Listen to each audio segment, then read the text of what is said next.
Boa tarde, está no ar mais uma edição do programa 20 Minutos. O tema de hoje, como já foi anunciado, é a quem interessa o parlamentarismo. O país, novamente, vivendo uma crise grave, uma crise política, institucional, volta a ouvir propostas de mudar o sistema de governo. Do nosso sistema atual, o presidencialismo, sistema histórico da República Brasileira, para um outro sistema, o parlamentarismo, que já existiu ao longo da trajetória brasileira em dois momentos. Um no segundo reinado, durante o Império, e outro entre os anos de 61 e 63, logo após a tentativa de interdição da posse do então vice-presidente João Goulart. Vou voltar a esses temas logo mais. Basicamente, o que se trata quando se propõe o parlamentarismo nas suas diferentes versões? Retirar do presidente da República o poder simultâneo que ele detém, aqui como em outras repúblicas, de chefe de Estado e de chefe de governo. Essa é a característica do presidencialismo. A soberania popular, através do voto, escolhe um presidente da República e este presidente da República chefia o governo. O parlamento não tem autoridade para alterar o governo ou demitir o próprio presidente da República, a não ser em casos de impeachment.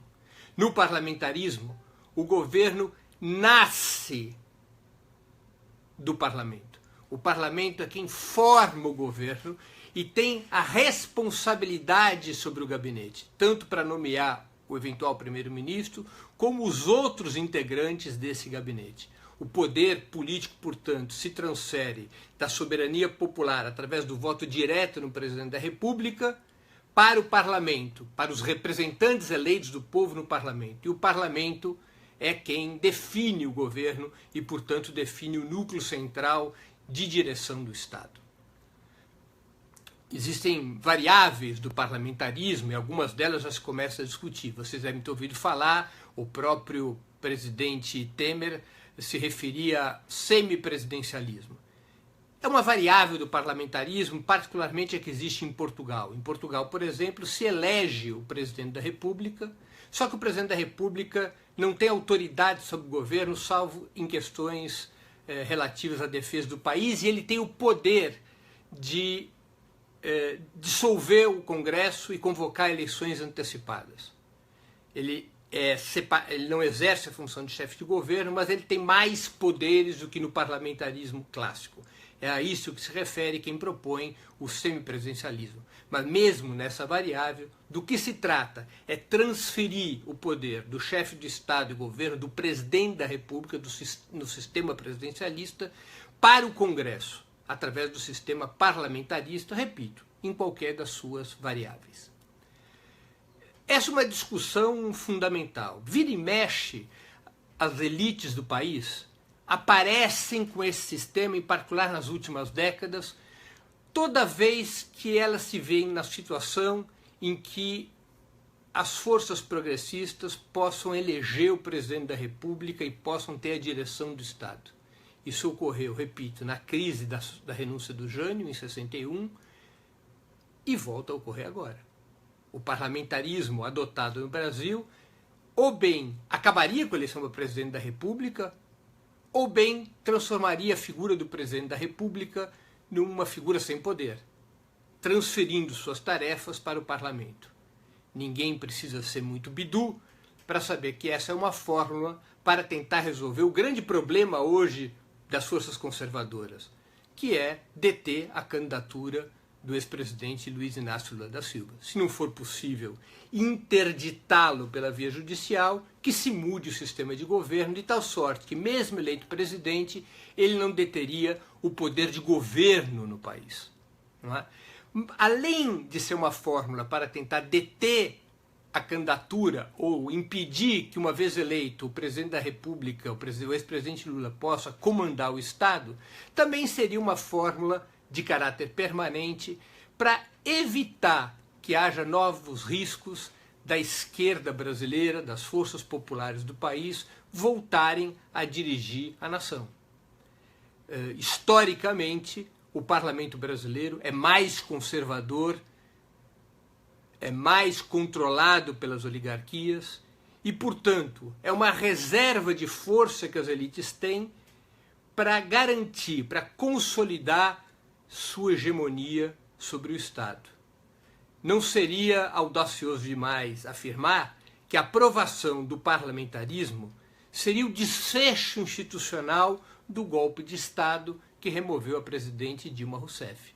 Seria uma reorganização do Estado, adotando-se um novo sistema de governo, já rechaçado pela população brasileira, é bom que se diga, em duas oportunidades, no plebiscito de 63 e no plebiscito de 93.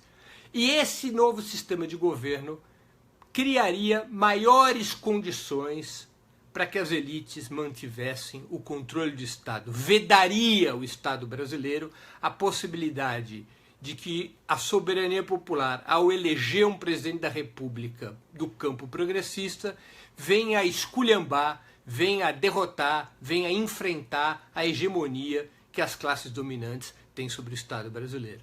Portanto, como vocês podem ver, seria uma solução institucional que desfecharia, que concluiria o golpe de Estado iniciado em 2016. Essa é uma boa razão pelo qual as forças progressistas devem lutar com todas as forças contra essa manobra que, além de ser de caráter oligárquico, ela viola o que o povo brasileiro decidiu nas urnas, repito, em 1963 e em 1993. Por que aqui no Brasil o parlamentarismo tem essas características? E eu vou aqui recordar que já houve muita ilusão com o parlamentarismo na história brasileira. As próprias forças progressistas, ou parte delas, apoiou o parlamentarismo no plebiscito de 93. O Partido Comunista do Brasil, importante partido de esquerda na história da nossa nação, apoiou o parlamentarismo em 1993. Grande parte da então direção nacional do PT apoiava também o parlamentarismo. O ex-presidente Lula apoiava o parlamentarismo, o ex-ministro José Dirceu, o ex-deputado José Genuíno e vários outros importantes chefes petistas apoiavam o parlamentarismo. O PT só não apoiou o parlamentarismo porque em um plebiscito interno a militância do PT votou pelo presidencialismo e o PT teve então que defender a posição aprovada internamente e a posição era favorável ao presidencialismo. Por que havia naquela época, hoje já não mais, mas havia naquela época uma ilusão com o parlamentarismo? Porque quando nasce o parlamentarismo na Europa, ele é uma resposta contra a monarquia absoluta. Ele é uma resposta de caráter democrático. O parlamentarismo começa a se consolidar como sistema de governo a partir do século XIII na Inglaterra. Só vai se consolidar alguns séculos depois. Mas basicamente, depois de uma revolta de barões e do clero contra o rei, contra o monarca absoluto, se constituiu o primeiro parlamento na Inglaterra em 1265. Dali em diante, o rei teve que passar a lidar com um parlamento que decidia sobre orçamento, que decidia sobre as dívidas do Estado, e quando houve a chamada Revolução Gloriosa, ou seja, se consolidou um regime pelo qual o parlamento elege um gabinete, elege um governo, e esse governo presta contas ao parlamento, ainda que o rei pudesse dissolvê-lo. A adoção do parlamento na Inglaterra limita a monarquia absoluta e, finalmente, a substitui pela monarquia constitucional. Isso seria consolidado em 1832 na Inglaterra. Eu faço essa rápida referência histórica para que as pessoas possam entender, possamos acompanhar nesse debate como o parlamentarismo foi efetivamente uma solução democrática naquele momento contra a monarquia absoluta.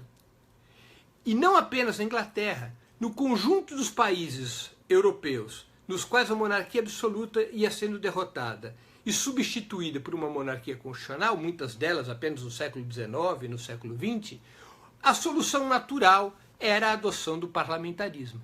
O Karl Marx, o grande pensador socialista, chegou mesmo a dizer que o parlamentarismo era a forma mais avançada e democrática do Estado burguês.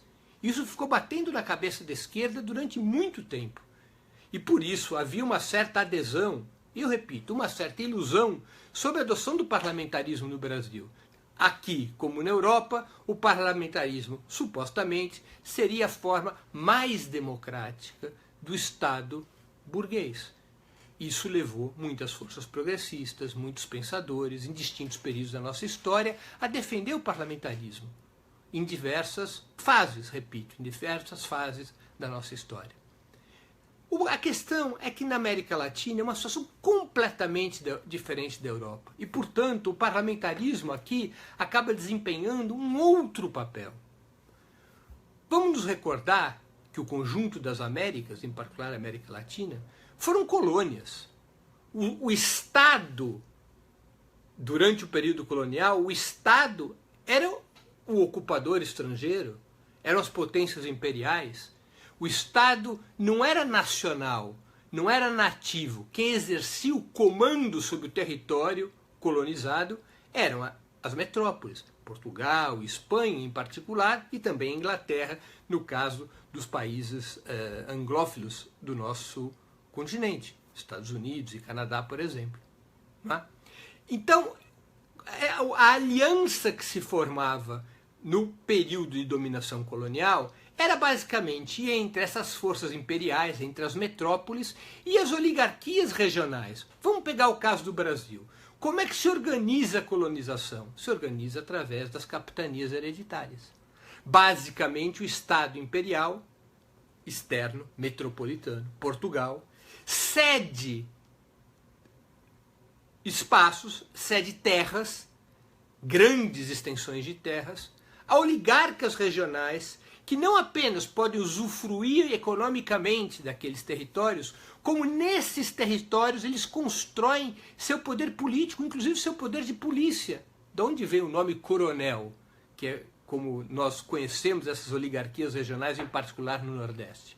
Vem exatamente dessa tradição, as capitanias hereditárias na sua origem, territórios controlados pelas oligarquias, as oligarquias controlando a formação das polícias públicas, das polícias civis, que nomeavam os próprios latifundiários, os próprios donos das terras, como coronéis. Ou seja, havia uma fusão entre os aparatos locais e quem detinha o domínio econômico. Essa era a relação de poder historicamente estabelecida nas Américas, na América Latina e, em particular, no Brasil. Quando o Brasil se torna independente, o Estado Nacional se organiza ao redor do imperador. E o imperador estabelece relações tensas com essas oligarquias regionais.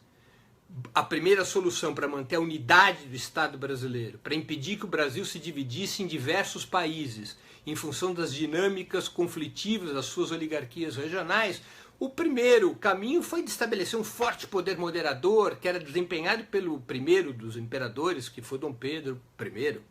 Não é? Quando Dom Pedro I abdica, vem todo aquele período regencial, e naquele período regencial se aguçam muito os conflitos entre as oligarquias regionais e os regentes, próprio do enfraquecimento relativo do império. Quando em 1840 se firma a maioridade, se declara a maioridade de Dom Pedro II, e ele assume o comando do império, abrindo, portanto, a fase do segundo reinado, o que acontece naquele período? Essas lutas separatistas, diversas revoluções regionais, ali já estava em curso a Farroupilha, logo depois irrompe a Praeira, outras diversas revoltas importantes haviam acontecido em outras regiões no período regencial. A solução que se estabelece para um novo pacto com as oligarquias regionais foi, em 1847, se estabeleceu o parlamentarismo no Brasil, ficando o imperador como poder moderador.